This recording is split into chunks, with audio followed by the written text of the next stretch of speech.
Voila, Martin Varsavsky.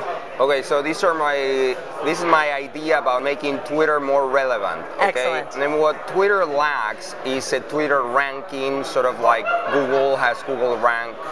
And a lot of people have tried to do this, but in my opinion, they haven't come up with a tool that is the tool that I would like to see.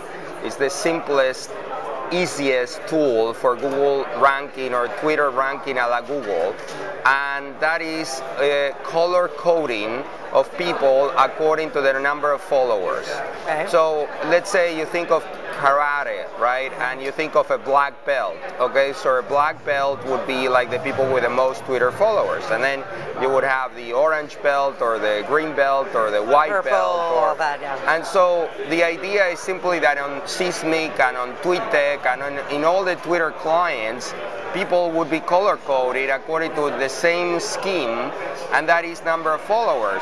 Of course, number of followers can also mean that you're some kind of soap opera actress that has a lot of followers, and that may not be relevant to me. It's not the only information, but it is meaningful information. I would love to see color coding every time I open a Twitter client. So, Martin, let me ask you.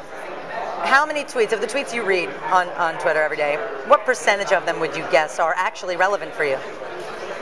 Well, I have managed to filter my Twitter feed very well, and I certainly dislike the tweets that are conversations that I lost part of it, right? That I find that absolutely irrelevant, and that may be a third of the tweets that I ignore.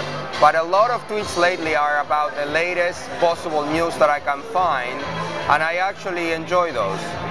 So, relevance, in terms of relevance, is it how quickly you get the information? Is the context? Is it from whom it comes? No, the relevance is the source, is the authorship of the content, and so I sometimes follow original sources like the Google blog, or so when I follow in the Google blog, I immediately see that Kara Swisher or a lot of other people retweet them, so I try to go to the origin of the retweets, right? So if I see a lot of retweeting, I head for the origin of the retweet, right, which is the source, right? So I'm followed by maybe 8,300 people, and I follow 100, and those 100 tend to be very close to the source of information that interests me. Now, if you could have a tool, color coding, fantastic idea, but if you could also have a tool that would, say, dig into the content itself and help you on the relevance front and follow your behavior to, if there are links that you're following and that sort of thing, if it were able to help you source more relevant information, would that be useful for you?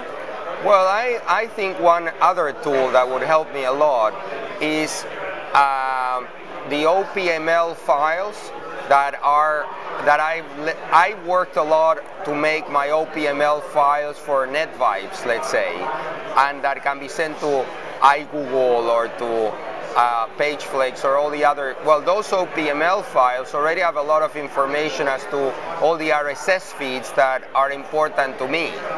So an OPML or RSS to tweet converter, as people migrate from RSS to Twitter, that would also be an interesting tool. RSS to Twitter. Excellent. Well, I'm just so glad to see you. It's been so long. And we must do barbecue again soon. Yes, we will. Grilling some good Argentinian beef. Thanks, I'm Martin. ready.